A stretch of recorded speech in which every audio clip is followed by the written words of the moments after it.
ಕರ್ನಾಟಕ ಜನಗಳಿಗೆಲ್ಲ ಕೇಳ್ಕೊಂತ ಇದೀವಿ, ನಮ್ಮ ಮಗು ನಮ್ಗ ಬೇಕು ಅಂತ ಕೇಳ್ಕೊಂತ ಇದೀವಿ.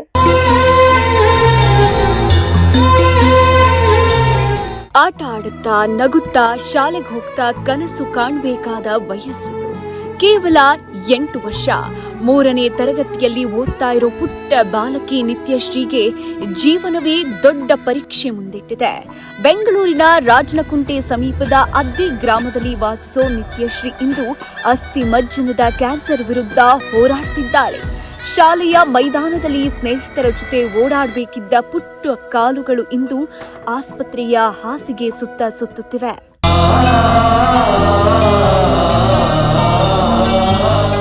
ಹೌದು, ಪ್ರತಿದಿನ ಮಗಳ ಮುಖದಲ್ಲಿ ಮೂಡೋ ನೋವನ್ನ ನೋಡಿ ಪೋಷಕರ ಹೃದಯ ಚೂರಾಗ್ತಿದೆ. ಕೂಲಿ ಕೆಲಸ ಮಾಡಿಕೊಂಡು ಜೀವನ ಸಾಗಿಸ್ತಾ ಇರೋ ಈ ಕುಟುಂಬಕ್ಕೆ ಮಗಳ ಚಿಕಿತ್ಸೆಗಾಗಿ ಬೇಕಾದ ಹಣವನ್ನ ಒಟ್ಟುಗೂಡಿಸೋದು ಅಸಾಧ್ಯವಾಗ್ತಿದೆ. ವೈದ್ಯರ ಪ್ರಕಾರ ನಿತ್ಯಶ್ರೀಯ ಜೀವ ಉಳಿಸಲು ತುರ್ತು ಚಿಕಿತ್ಸೆಯ ಜೊತೆಗೆ ಶಸ್ತ್ರಚಿಕಿತ್ಸೆಯೂ ಅಗತ್ಯವಾಗಿತ್ತು. ಅದಕ್ಕಾಗಿ ಸುಮಾರು 20 ಲಕ್ಷ ರೂಪಾಯಿಗಳ ವೆಚ್ಚ ಆಗುತ್ತೆ. ಒಂದು ಕಡೆ ಮಗಳ ಪ್ರಾಣ ಉಳಿಸಬೇಕೆಂಬ ಹೋರಾಟ, ಮತ್ತೊಂದು ಕಡೆ ಆರ್ಥಿಕ ಸಂಕಷ್ಟ. ಈ ಎರಡರ ನಡುವೆ ಪೋಷಕರು ಅಸಹಾಯಕರಾಗಿ ನಿಂತಿದ್ದಾರೆ.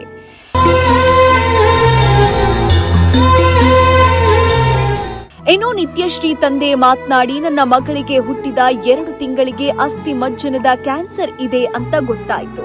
ಅಲ್ಲಿಂದ ಇಲ್ಲಿವರೆಗೂ ಪ್ರತಿದಿನ ಬ್ಲಡ್ ಹಾಕಿಸ್ಕೊಂಡು ಟ್ಯಾಬ್ಲೆಟ್ ಕೊಡ್ತಾನೆ ಬಂದಿದ್ದೀವಿ.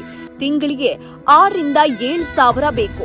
ಆಸ್ಕರ್ ಆಸ್ಪತ್ರೆಯಲ್ಲಿ ಶಸ್ತ್ರಚಿಕಿತ್ಸೆ ಮಾಡ್ತೀವಿ ಅಂತ ಹೇಳಿದ್ದು 20 ಲಕ್ಷ ಖರ್ಚಾಗುತ್ತೆ ಅಂತ ಹೇಳಿದ್ದಾರೆ. ನಾವು ಕೂಲಿ ಮಾಡ್ತಾ ಜೀವನ ಸಾಗಿಸ್ತಿದ್ದೀವಿ. ಜೀವನ ತುಂಬಾ ಕಷ್ಟ ಆಗ್ತಾ ಇದೆ. ಯಾವುದೇ ಹಣ ಕೂಡ ನಮ್ಮ ಹತ್ರ ಇಲ್ಲ. ಕರ್ನಾಟಕದ ಜನ ಸಹಾಯ ಮಾಡಿದ್ರೆ ನನ್ನ ಮಗಳನ್ನ ಉಳಿಸಬಹುದು. ದಯವಿಟ್ಟು ನಮ್ಮ ಮಗಳನ್ನ ಉಳಿಸ್ಕೊಡಿ ಅಂತ ಕೈ ಮುಗಿದು ಬೇಡಿಕೊಂಡಿದ್ದಾರೆ. ಈ ಹುಡುಗಿ ಥೆಲೇಸಿಮಿ ಅಂತ ಕಾಯಿಲೆ ನಮಗೆ ಅಂದ್ರೆ ಹುಟ್ಟಿದ 2 ತಿಂಗಳು ಗೊತ್ತಾಯ್ತು. ಒಂದು ಈಸ್ಟ್ ಪಾಯಿಂಟ್ ಹಾಸ್ಪಿಟಲ್ ಚೆಕಪ್ ಮಾಡಿಸಿದಾಗ ಥೆಲೇಸಿಮಿ ಅಂತ ಕಾಯಿಲೆ ಗೊತ್ತಾಯ್ತು. ಅದಕ್ಕೆ ನಾವು ಮಂತ್ಲಿ ಬ್ಲಡ್ ಹಾಕ್ಸ್ತಾ ಇದೀವಿ. ಬ್ಲಡ್ ಹಾಕ್ಸಕ್ಕೆ ಬ್ಲಡ್ ಮತ್ತೆ ಟ್ಯಾಬ್ಲೆಟ್ ಡೈಲಿ ಕೊಡಬೇಕು. ಅದಕ್ಕಾಗಿನೇ ಒಂದು 5 ರಿಂದ 6 ಸಾವಿರ ಖರ್ಚು ಬರುತ್ತೆ. ಈಗ ಅಲ್ಲಿಂದ ಇದು ಆಸ್ಟರ್ ಹಾಸ್ಪಿಟಲಲ್ಲಿ ಆಪರೇಷನ್ ಮಾಡ್ತೀವಿ ಅಂತ ಪ್ಲಾನ್ ಮಾಡಿ ಇದು ಮಾಡಿದ್ದಾರೆ. ಟೋಟಲ್ 20 ಲಕ್ಷ ಖರ್ಚಾಗುತ್ತೆ ಸರ್ ಅಲ್ಲಿ. ಅದಕ್ಕೆ ಜನಗಳು ಸಹಾಯ ಬೇಕು, ಕರ್ನಾಟಕ ಜನ ಸಹಾಯ ಮಾಡಬೇಕು. ಇದುವರೆಗೂ ಒಂದು ತಿಂಗಳಿಗೆ 6 ರಿಂದ 7 ಸಾವಿರ ಬರುತ್ತೆ ಸರ್ ಖರ್ಚು. ತಿಂಗಳಿಂದ 6 ಸಾವಿರ 7 ಸಾವಿರ ಖರ್ಚು ಬರುತ್ತೆ ಮಗುದು. ಈ ಟ್ಯಾಬ್ಲೆಟ್ ಬ್ಲಡ್ ಹಾಕ್ಸೋದು ಅದು ಇದು ಒಂದು 6-7 ಸಾವಿರ ಖರ್ಚು ಬರುತ್ತೆ ಸರ್. ನಾವು ಕೂಲಿ ಕೆಲಸ ಸರ್ ಮಾಡೋದು. ಇಲ್ಲಿ ಒಂದಿನ ಕೆಲಸ ಸಿಗುತ್ತೆ, ಒಂದಿನ ಕೆಲಸ ಸಿಗಲ್ಲ. ಅದು ತುಂಬಾ ಕಷ್ಟ ಆಗುತ್ತೆ ನಮಗೂ. ಅಮೌಂಟ್ ಅರೇಂಜ್ ಆದ ತಕ್ಷಣ ಆಪರೇಷನ್ ಮಾಡ್ತೀವಿ ಅಂತ ಹೇಳಿದ್ದಾರೆ ಸರ್. ಇನ್ನ ಅರೇಂಜ್ ಆಗಿಲ್ಲ, ಈಗ ಅರೇಂಜ್ ಮಾಡ್ಬೇಕು ಸರ್. ಈಗ ದಯವಿಟ್ಟು ಕರ್ನಾಟಕ ಜನಗಳಿಗೆಲ್ಲ ಕೇಳ್ಕೊಂತ ಇದೀವಿ, ನಮ್ಮ ಮಗುನ ನಮ್ಗ ಬೇಕು ಅಂತ ಕೇಳ್ಕೊಂತ ಇದೀವಿ. ನಮ್ಗೆ ಈ ದುಡ್ಡು ಅರೇಂಜ್ ಮಾಡಕ್ ಆಗ್ತಾ ಇಲ್ಲ. ನೀವೆಲ್ಲ ಸೇರಿ ಏನೋ ಒಂದು ಇಷ್ಟು ನಮ್ಗೆ ಸಹಾಯ ಮಾಡಿದ್ರೆ ನಮಗೂ ನನ್ನ ಮಗ ಉಳಿತು ಅನ್ನೋ ಇದು ಆಸೆ ಇದಾಗ್ತದೆ. ಅದು ಒಂದು ಉಳಿಸ್ಕೊಡಿ ಅಂತ ಕೇಳ್ಕೊಂತ ಇದೀವಿ. ನಮ್ಮ ಸ್ನೇಹಿತನೇ ರವಿ ಅಂತ. ಪಾಪ ಮಗು ಏನಾಗಿದೆ ಅಂದ್ರೆ 8 ವರ್ಷದಿಂದ ಬೋನ್ ಮ್ಯಾರೋ ಅದು ಕಾಯಿಲೆ ಪಾಪ ಮಗು ಹುಟ್ಟಿದಾಗಿಂದ ಬಂದ್ಬಿಟ್ಟಿದೆ. ಆಯ್ತು ಪಾಪ ಅವರು 8 ವರ್ಷದಿಂದ ಮಗುಗೆ ಎಲ್ಲ ಹಾಸ್ಪಿಟ್ಲ್ಗೂ ತೋರಿಸಿ ಅದು ಇದು ಮಾಡಿ ಪಾಪ ಕೂಲಿ ಕೆಲಸ ಮಾಡ್ಕೊಂಡು ಗಂಡ ಹೆಂಡತಿ ಇಬ್ರು ಕೂಲಿ ಜೀವನ ನಡೆಸೋದು. ಅದು ಇದೇನಾಗಿದೆ ಅಂದ್ರೆ ಈಗ ಮಗುಗೆ ಸ್ವಲ್ಪ ಜಾಸ್ತಿ ಇದಾದ್ರಿಂದ ಅವ್ರು ಟ್ಯಾಬ್ಲೆಟ್ಸ್ ತಿಂಗಳಿಗೆ 6-7 ಸಾವಿರ ರೂಪಾಯಿ ಮಾತ್ರೆಗಳಿಗೆ ಕೊಡ್ಬೇಕಾಗ್ತದೆ. ಆದ್ರೆ ಏನ್ ಮಾಡೋದು, ಪಾಪ ಅವ್ರ ಪರಿಸ್ಥಿತಿಗೆ ಆ ದುಡ್ಡು ಹೊಂಚಕ್ ಆಗ್ತಾ ಇಲ್ಲ. ಇದರಿಂದ ಇವಾಗ ಡಾಕ್ಟರ್ ಏನ್ ಹೇಳಿದ್ದಾರೆ ಅಂದ್ರೆ ಇದು ಫೈನಲ್ ಇದಿದೆ, ಆಪರೇಷನ್ ಮಾಡ್ಲೇಬೇಕು, ನೀವು ಇದ್ ಮಾಡ್ಲೇಬೇಕು ಅಂತ ಹೇಳಿದ್ದಾರೆ.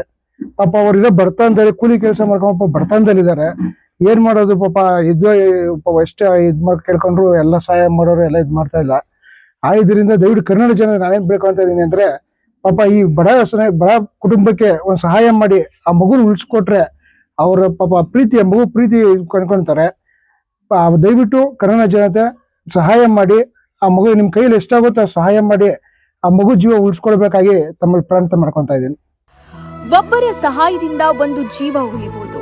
ನಿಮ್ಮ ಸಣ್ಣ ನೆರವು ಕೂಡ ನಿತ್ಯಶ್ರೀಯ ಬದುಕಿಗೆ ದೊಡ್ಡ ಬೆಳಕಾಗಬಹುದು. ಕರ್ನಾಟಕದ ಜನತೆ ಮಾನವೀಯತೆ ತೋರಿಸಿ ಒಂದು ಕುಟುಂಬದ ನೆರವಿಗೆ ನಿಲ್ಲಬೇಕಾಗಿದೆ. ಒಂದು ಪುಟ್ಟ ಜೀವದ ನಗು, ಒಂದು ಕುಟುಂಬದ ಭರವಸೆ ನಮ್ಮೆಲ್ಲರ ಕೈಯಲ್ಲಿದೆ. ದೂರವಾಣಿ ಸಂಖ್ಯೆಯಿಂದ ಹಿಡಿದು ಅವರ ಬ್ಯಾಂಕ್ ಖಾತೆ ಡೀಟೇಲ್ಸ್, QR ಕೋಡ್ ಇಲ್ಲಿದೆ. ನಿತ್ಯಶ್ರೀಯ ಬದುಕು ನಿತ್ಯ ಬೆಳಗಲು ಸಮಸ್ತ ಕರುನಾಡು ಕೈ ಜೋಡಿಸಬೇಕಾಗಿದೆ.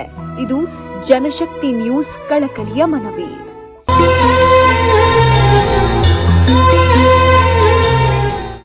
ಜನಶಕ್ತಿ ನ್ಯೂಸ್ ಬೆಂಗಳೂರು.